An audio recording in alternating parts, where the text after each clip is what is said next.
Selamat sejahtera kepada semua. Kami dari Kumpulan 3 yang ingin menayangkan sebuah video bertajuk Gangguan Seksual dan Hak Wanita. Gangguan seksual merujuk kepada sebarang tingkah laku berunsur seksual yang tidak diingini, sama ada secara lisan, fisikal, isyarat atau visual, yang menyebabkan ketidakselesaan, penghinaan, rasa terancam, atau persekitaran yang tidak selamat kepada individu yang terlibat. Gangguan ini boleh berlaku dalam pelbagai situasi seperti di tempat kerja, institusi pendidikan, ruang awam, dan juga secara dalam talian. Secara terperinci, gangguan seksual boleh berbentuk 1. Lisan, verbal, melibatkan komen berunsur seksual, gurauan lucah, pujian yang tidak wajar terhadap fisikal seseorang, atau soalan pribadi yang bersifat seksual. 2. Bukan lisan, non-verbal, termasuk pandangan menjelikkan, isyarat lucah dengan tangan atau tubuh, atau pameran bahan pornografi tanpa kerelaan. 3. Physical, sentuhan yang tidak diingini seperti memegang, meraba, atau memeluk seseorang tanpa keizinan mereka. 4. Gangguan melalui teknologi, menghantar message, gambar, atau video berunsur seksual secara tidak diingini melalui media sosial, email, atau aplikasi pesanan. Gangguan seksual adalah satu bentuk penyalahgunaan kuasa, di mana pelaku menggunakan kedudukan atau pengaruh mereka untuk memperdaya, menindas, atau mengugut mangsa.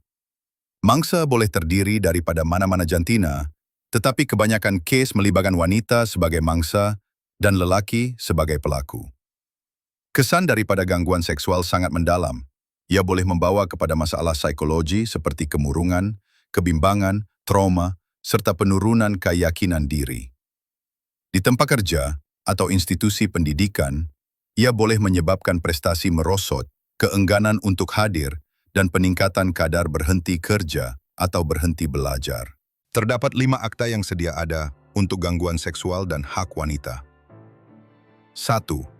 Akta Gangguan Seksual 2022, Akta 84 Molu, akta khusus yang menangani gangguan seksual di Malaysia, diluluskan pada Julai 2022 dan mula berkuat kuasa pada 8 Mac 2023, menyediakan definisi rasmi gangguan seksual termasuk secara fisikal, lisan, isyarat, dan teknologi, menubuhkan Tribunal Tindakan Gangguan Seksual untuk mendengar dan memutuskan kes gangguan seksual tanpa perlu melalui sistem mahkamah biasa.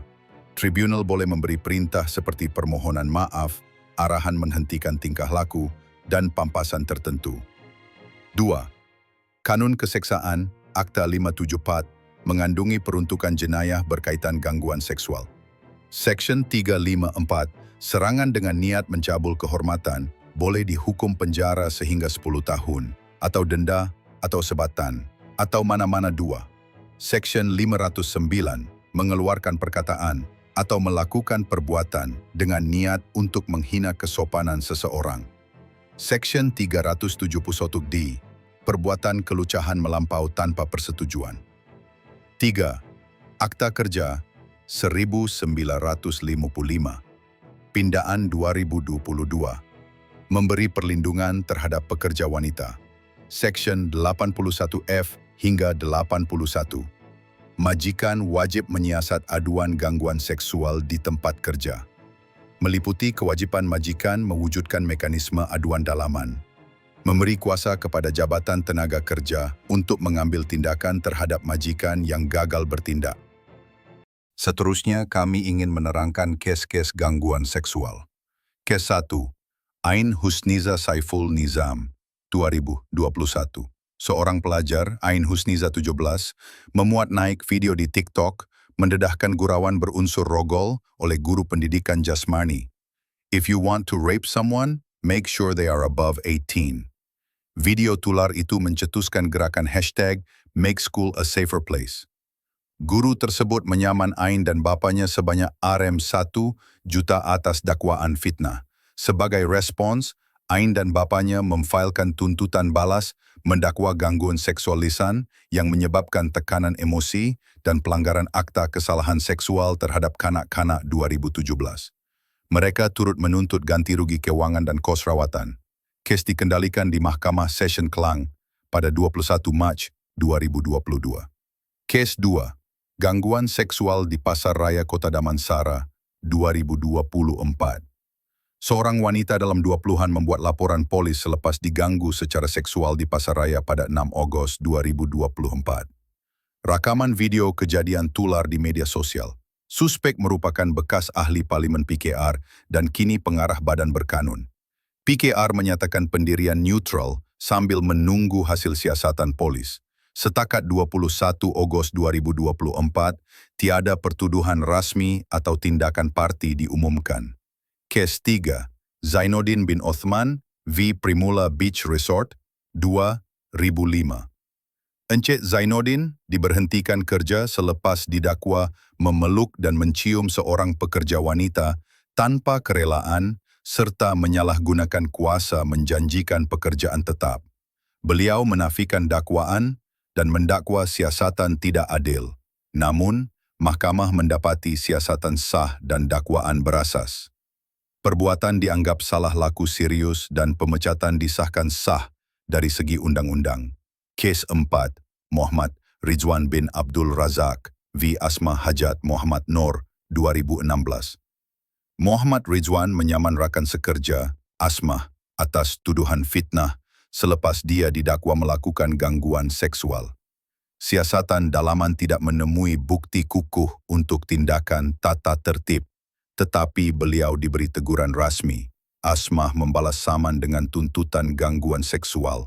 Mahkamah mendapati terdapat bukti kata-kata lucah dan bersifat seksual yang menyebabkan tekanan emosi kepada mangsa. Rayuan Muhammad Rizwan ditolak dan ganti rugi kepada Asma dikekalkan. Untuk menangani isu gangguan seksual secara berkesan, kita tidak boleh hanya bergantung kepada undang-undang semata-mata. Ia memerlukan pendekatan yang menyeluruh dan bersepadu. Oleh itu, kami mencadangkan 5 langkah utama. Pertama, penguatkuasaan undang-undang yang tegas seperti pelaksanaan efektif Akta Gangguan Seksual 2022, serta penubuhan tribunal khas yang mesra mangsa. Kedua, pendidikan dan kesedaran awam melalui modul sekolah dan kampanye sosial yang membentuk norma baharu.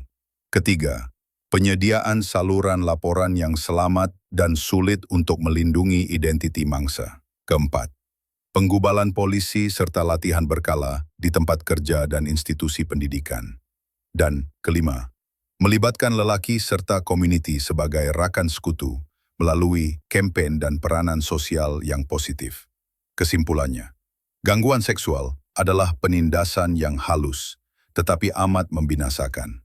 Jika tiada tindakan serius, wanita akan terus dibisukan, pelaku bebas mengambil kesempatan, dan sistem akan hilang kepercayaan. Kita semua bertanggung jawab, dari pembuat dasar hingga rakyat biasa, untuk memastikan ruang yang lebih selamat, adil, dan menghormati hak semua.